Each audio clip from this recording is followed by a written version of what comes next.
আসসালামু আলাইকুম সবাইকে। HSC 26 batch. আসলে আজকে খুব একটা মজার টপিক নিয়ে কথা বলবো, সেটা হচ্ছে পাঁচটা টপিক লিখছি যে এইচএসসি 26 পাঁচটা মারাত্মক ভুল।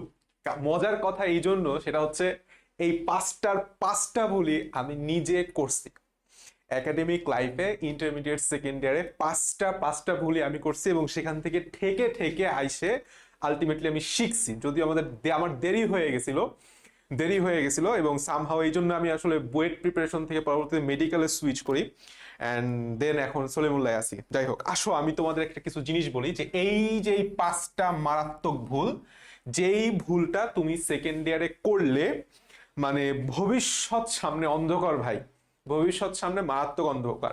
ফার্স্ট কি কি বলছি, গ্যাপ ফিল করা। তোমাদের বায়োলজিতে দেখবা যে ইন্টারমিডিয়েটে বায়োলজিতে আমাদের দ্বিতীয় পত্রের দ্বিতীয় অধ্যায়টা বেশ বড়, সেখানে হাইড্রা আছে, রুই মাছ আছে, ঘাস ফড়িং আছে। আমি এই অধ্যায়টা ফার্স্ট ইয়ারে আমাদের সিলেবাসে ছিল, বাট এই অধ্যায়টা আমার স্কিপ করছি অ্যান্ড ধর এটা পড়বো না, মানে পড়তে জঘন্য লাগে ভাই। কে পড়ে ওই রুই মাছ, কে পড়ে হাইড্রা? মেজাজটা গেছে খারাপ, আমি এটা পড়বোই না। রক্ত খুব ভালো লাগে, পরিপাক খুব ভালো লাগে, পড়ছি। ফিজিক্স করতে খুব ভালো লাগে, এটা আমি একদমই স্কিপ করছি। অ্যান্ড সেকেন্ডারি উইঠে আমি আমি এটা ভাবছি কি, আচ্ছা আজকে না কালকে পড়বো, কালকে না পরশু পড়বো, পরের শুক্রবারে পড়বো, সেই মাসে পড়বো। এইটা বলো আমার সেকেন্ডারের কথা, যে আমার এটা ফার্স্ট ইয়ারে গ্যাপ পড়ে গেছিল। এই গ্যাপটা আমি সেকেন্ডারে ফিল করতে চেষ্টা করছি, কিন্তু আমি ভাবছি কি যে সময় আছে। আলটিমেটলি সময় তোমাদের নাই, আলটিমেটলি সময় নাই। এই কথাটা মাথায় রাখো যে তোমাদের যেই ফার্স্ট ইয়ারে যে 12টা মাস পাইছো, সেকেন্ড ইয়ারে 12টা মাস পাবা না, hardly 8 month. And most important, আমি যখন দেখলাম যে আমার টেস্ট পরীক্ষা আগায় আসছে, টেস্ট পরীক্ষার আছে ধরো তোমার আর কত 15-20 দিন এরকম। তো আমি বায়োলজি নিয়ে বসে দেখি আমার বায়োলজির এই যে সেকেন্ড যে চ্যাপ্টারটা, সেটা স্টিল নাও আমি পড়ি নাই। তার মানে তোমার ফার্স্ট ভুল হবে হচ্ছে গ্যাপ ফিল না করা। ভাই যত কষ্টই হোক, সপ্তাহে একটা দিন রাখবা যেই দিনে তোমার বিগত পড়ার যে গ্যাপটা ছিল সেই গ্যাপটা তুমি ফিল করবা। যদি গ্যাপ কম থাকে তো ভালো, আলহামদুলিল্লাহ। যদি গ্যাপ বেশি থাকে তাহলে নিজেকে সেইভাবে প্রিপেয়ার করো, মেন্টালিটিটা সেইভাবে রাখো। 2 নম্বর কথা হচ্ছে রিভিশন না দেয়া। দেখো, আমি স্পষ্ট করে বলি, আমার স্পষ্ট মনে আছে, আমি কোষ ও কোষের গঠন, কোষ ও এর গঠন, এই কোষ ও কোষের গঠনটা পড়ছিলাম হচ্ছে 2 মাস।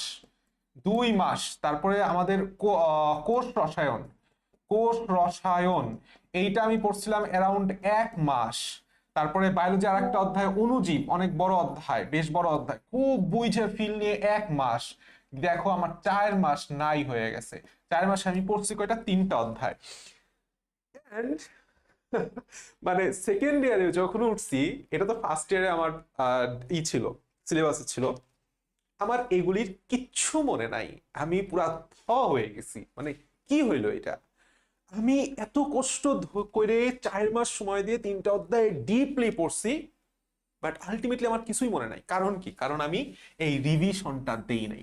এই জন্য আমি সবসময় বলি যে একটা অধ্যায়কে তুমি বারবার বারবার পড়ো। একবার ডিপলি 1 মাস না পড়ে তুমি যদি ধরো, এইটা ধরো তুমি যদি ধরো যেই কোষের বা কোষ রস অণুজীবের কথাটা ধরো, আমি অণুজীব ধরো শেষ করলাম আমি 9 দিনে বা 10 দিনে শেষ করলাম।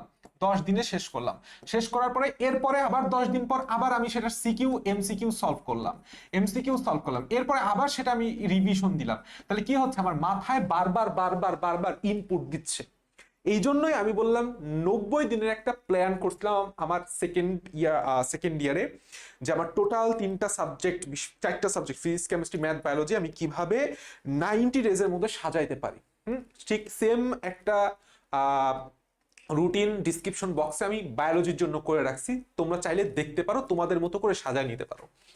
3 নম্বর কথা হচ্ছে এলোমেলো পড়াশোনা। এইটা মারাত্মক একটা জিনিস ভাই, এটা সামথিং লাইক ক্যান্সার, মারাত্মক ক্যান্সার। আমি ফার্স্ট ইয়ারে 1 বছর পড়লাম, বিশেষ করে আমার সমস্যাটা এখানে এলোমেলো হয়েছিল হচ্ছে কেমিস্ট্রিতে। ঠিক আছে, কেমিস্ট্রিতে আমার মারাত্মক সমস্যা হয়েছিল। ঘোড়ার ডিম স্যার কি পড়ায়, স্যার নিশ্চয়ই ভালো পড়ায়, আমি আইসে সেটা বই থেকেই খুঁজে পাই না। এমনও দিন গেছে যে স্যার কি পড়াইছে সব আমার মাথার উপর দিয়ে আমি এসে বই খুঁজতেছি, পরের দিন স্যারকে যাই বলি, স্যার কি পড়াইছেন, আমি তো বইতে খুঁজে পাই নাই। ঠিক আছে, মানে আলটিমেটলি আমি স্যারের কাছে পড়তেছি, প্রতিদিন যাতায়াত করতেছি, খুব মনোযোগ দিয়ে ক্লাস করতেছি, নোট করতেছি, কিন্তু আলটিমেটলি তোমার পরীক্ষার আগে তোমার লাগবে হচ্ছে বই। তোমার কি লাগবে? তোমার পরীক্ষার আগে বই লাগবে ভাই। বইয়ের ইম্পর্টেন্সটা বুঝো। হাজারির নাক স্যারের first paper, second paper, Tapan Baishakh স্যারের first paper, second paper, Hasan স্যারের ফার্স্ট পেপার, আজমল স্যারের সেকেন্ড পেপার, এই বইগুলা তোমাকে পড়তে হবে আলটিমেটলি গুছায়, এলোমেলো করে না।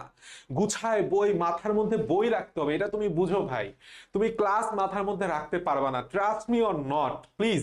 ক্লাস তোমার মাথার মধ্যে থাকবে না, তোমার নোট তোমার মাথার মধ্যে, নোট পরীক্ষার আগে জাহান্নামে চলে যাবে, কিন্তু তোমার মাথার মধ্যে থাকবে বই। বইয়ের এই জায়গাটা এই অঙ্কটা ছিল, বইয়ের এই টপিকটা এইভাবে গুছানো ছিল কেমিস্ট্রিতে, বইয়ের এই জায়গাটায় আমার বায়োলজির এইখান থেকে এইভাবে কোশ্চেন আসছে, সিকিউ এর ইম্পর্টেন্ট এইটা, যেটা আমরা বায়োলজি একাডেমিক অ্যাডমিশন ব্যাচে সিকিউ অ্যানালাইসিস ক্লাসে করে দেখাই যে আসলে কিভাবে কোন বইয়ের কোন জায়গা থেকে আসলে সিকিউটা আসে। তাহলে তোমাকে সেকেন্ডের এই কথাটা খুবই গুরুত্বপূর্ণ আসলে। সেকেন্ড ইয়ারে এই কথাটা গুরুত্বপূর্ণ যে তুমি এতদিন ধরো এলোমেলো করে পড়ছো, কিন্তু এখন তোমাকে বইটা সুন্দর মতো গুছিয়ে পড়তে হবে। কি পড়তে হবে? বইটা সুন্দর মতো, বইটা সুন্দর মতো গোছানো থাকতে হবে তোমার মাথার মধ্যে। সেটা যেই সাবজেক্টেই হোক, physics, chemistry, math, biology, Bangla, যেই সাবজেক্টই হোক না কেন, আইসিটি ইনক্লুডিং।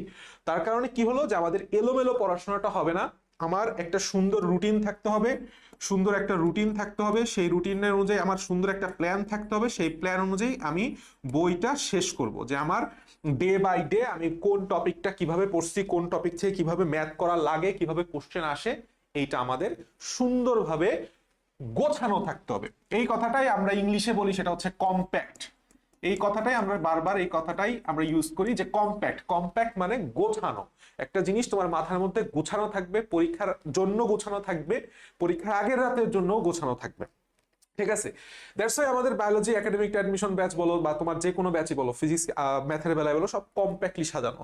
4 নাম্বার কথাটা হচ্ছে অ্যাডমিশন প্রিপারেশন।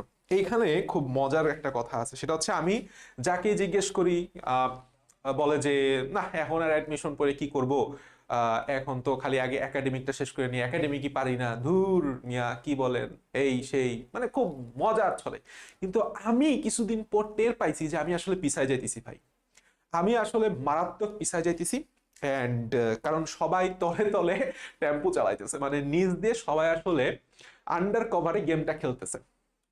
ততদিনে আমিও টুকটাক একটু খেলা বুঝে গেছি যে আসলে ইন্টারমিডিয়েটে খেলাটা কিভাবে খেলে, টিচারদের থেকে শুরু করে স্টুডেন্টরা আসলে কিভাবে সিলেবাসটা ম্যানিপুলেট করা, সবকিছু খেলাটা বুঝে গেছি যে আমার কিভাবে প্রিপারেশন নিতে হবে, আমাকে কিভাবে প্রিপারেশন নিতে হবে পরীক্ষার জন্য। তো দেন আই ফিক্সড মাই গোল যে আমি আসলে বুয়েটে যাব, নাকি আমি ঢাকা ভার্সিটির জন্য প্রিপারেশন নিব, নাকি আমি মেডিকেলের জন্য প্রিপারেশন নিব, আমার নিজের ইচ্ছাটা কি, আমার অ্যাবিলিটির সাথে ইচ্ছার কলিশন কতটুকু, কি কি করা প্রয়োজন, আমি ততটুকু করতে পারবো কিনা, ফাইন্যান্সিয়াল কন্ডিশন থেকে শুরু করে মেন্টাল কন্ডিশন, একাডেমিক কন্ডিশন, সবকিছু মিলায় দেন আমি ফিক্স করলাম যে না, I have to switch BUET, I have to switch from BUET to medical. তখন আমি আসলে সিদ্ধান্ত নিই, এতদিন আমি বুয়েটের মতো করে প্রিপারেশন নিয়েছিলাম, সেকেন্ড ইয়ারে আসলে আমার প্রিপারেশনটা আসে যে আমি আসলে মেডিকেলে যাব। হ্যাঁ, মেডিকেলে যাবো। এছাড়া অনেক ইচ্ছা ছিল, যেরকম আম্মু বারবার বলছিল যে তুই মেডিকেলে যা, মেডিকেলে যা, তার শখ ছেলে বা ডাক্তার হবে। সো মেডিকেল প্রিপারেশনটা আমি সেকেন্ড টাইম থেকে নিয়ে স্টার্ট করছি। মেডিকেলের জন্য যাবতীয় যত বই লাগে সেই বইগুলা কিনছি, কোশ্চেন ব্যাংক সলভ করা শুরু করছি, প্যাটার্ন ক্লাস করা টুকটাক অনলাইনে। তখন সেকেন্ড ইয়ারে এসে আমার ফার্স্ট ইয়ার, আমি স্টিল মনে আছে ফার্স্ট ইয়ার বাটন ফোন চালাইতাম, একদম সিম্পল বাটন ফোন, নোকিয়া একটা বাটন ফোন। আমি চালাইতাম না ফেসবুক, তো এনি কাইন্ড অফ ফেসবুক আমি একদম করোনার আগ পর্যন্ত চালাইনি, ইন্টারমিডিয়েট 2 বছরে একদম নো ফেসবুক। সো এটাও তোমাদের উপর একটু গাইডলাইন থাকলো, বা উপদেশ বলো বা অনুরোধ বলো বা বড় ভাই হিসেবে ছোট ভাইয়ের কাছে আবদারি বলো না কেন, সেটা হচ্ছে মোবাইল ইউজটা কমায় দাও। ফেসবুক তোমাকে কিচ্ছু দিবে না জীবনে, ফেসবুকে ঢোকার কোনো দরকার নাই ভাই। তুমি মোবাইল চালাও ঠিক আছে, ইউটিউবে ক্লাস দেখা যাচ্ছে, ওয়েবসাইটে থাকতেছে, কোর্স কেনার জন্য ওয়েবসাইট আর ইউটিউব এনাফ। তুমি ফেসবুকটা ডিঅ্যাক্টিভ করে দাও, তুমি ইনশাল্লাহ ভালোভাবে সাকসেসফুল পার্সন হয়ে ভালো একটা ভার্সিটিতে চান্স পাই, তুমি একটা পোস্ট দিবা ফেসবুকে এসে, এরকম।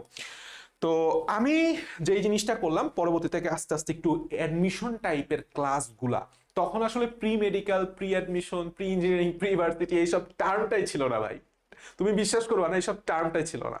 তখন আমরা নিজে নিজেই প্রিপারেশন গুলা নেওয়া শুরু করছিলাম, আমি আমার মনকে সেভাবে বিল্ড আপ করে নিছিলাম যে আমার আসলে কি কি লাগবে। সো এন্ড 5 নাম্বার পয়েন্ট আসলে আমার 1 নাম্বারে লেখা উচিত ছিল, কিন্তু আমি লিখি নাই। ইচ্ছা করে লিখি নাই, সেটা হচ্ছে টাইম ম্যানেজমেন্ট। কারণ এইটা নিয়ে আসলে আমি একটু কথা বলতে চাই, একটু বিস্তারিত কথা বলতে চাই। সবচাইতে বেশি পরিমাণ ভুগছি আমি আমার ইন্টারমিডিয়েট লাইফে, সেটা হচ্ছে টাইম ম্যানেজমেন্ট নিয়ে। আমার ফার্স্ট ইয়ারের যদি রেজাল্ট খারাপ হওয়ার দুইটা কারণ তোমাকে যদি আমি বলি, তার মধ্যে 1 নাম্বার কারণ হচ্ছে টাইম ম্যানেজমেন্ট।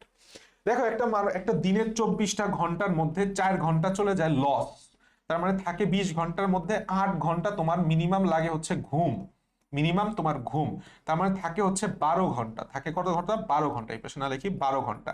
এখন তুমি একটা চিন্তা করো, 12 ঘন্টার মধ্যে আমরা তো তখন বাইরে কলেজের টিচার কাছে প্রাইভেট, আমার স্টিল মনে আছে সাইকেল চালায় চালায় স্যারদের কাছে যাইতাম, পড়তাম, হা হয়ে তাকায় থাকতাম, সব মাথার উপর দিয়ে যাইতো, আলটিমেটলি আউটপুট 0। তো এই 12 ঘন্টার মধ্যে তোমার ধরো প্রতিদিন আমার 3 ঘন্টা চলে যেত বাইরের প্রাইভেটে। তাহলে এইখানে থাকলো কত? বাকি থাকলো 9 ঘন্টা। 9 ঘন্টার মধ্যে আবার বাসায় আমার প্রাইভেট ছিল। ট্রাস্ট মি অর নট, আমি 7টা সাবজেক্টও বাসায় প্রাইভেট পড়ছি। ইন কেস আমি এখন ভাবি যে আসলে আমি কতটা পাগল ছিলাম, বাইরেও সেম জিনিস, এইভাবেও সেম জিনিস। তো আমি তখন আসলে রিয়েলাইজ করলাম যে আমার কিছু কিছু প্রাইভেট বাসায় রাখতে হবে, কিছু কিছু বাসার টিচারকে বাদ দিতে হবে, কিছু কিছু বাইরের টিচারের কাছে পড়তে হবে, কিছু কিছু বাইরের টিচারকে বাদ দিতে হবে। তো 9 ঘন্টার মধ্যে আমার আবার 2 ঘন্টা চলে যেত বাসার কাছে, তারপর থাকতো হচ্ছে 7 ঘন্টা। এখন 7 ঘন্টার মধ্যে আমার নিজের পড়াশোনা হয়তো 4 থেকে 5 ঘন্টা। এখন 4 থেকে 5 ঘন্টা পড়াশোনা দিয়ে তুমি যদি বুয়েট মেডিকেল ক্র্যাক করার চিন্তা করো, ভাই তুমি শূন্যে ভাসতেছো। তোমার মাটিতে পা পড়ো, মাটিতে পা ফেলানো দরকার। তখন আসলে আমি টাইম ম্যানেজমেন্টটা দরকার আমি বুঝলাম যে আমার। তার মধ্যে আবার কলেজের কথা তো আমি বলিই নাই, কলেজের কথা তো আমি বাদই দিয়ে দিছি।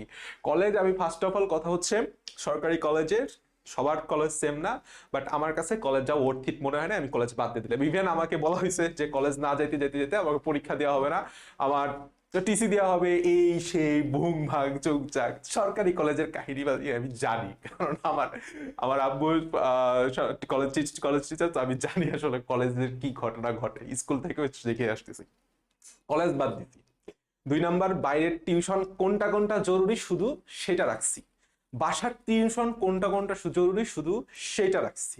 আচ্ছা, কোনো ধরনের সিস্টেম লস, যে 4 ঘন্টা সিস্টেম লস আমি বের করলাম যে আমি 4 ঘন্টা কি করি, 4 ঘন্টা আমি কি করি, 4 ঘন্টা সেটা কমাই দিছি। তবে হ্যাঁ, আমি ঘুম এইখানে 2 ঘন্টা বাড়ায় দিছিলাম।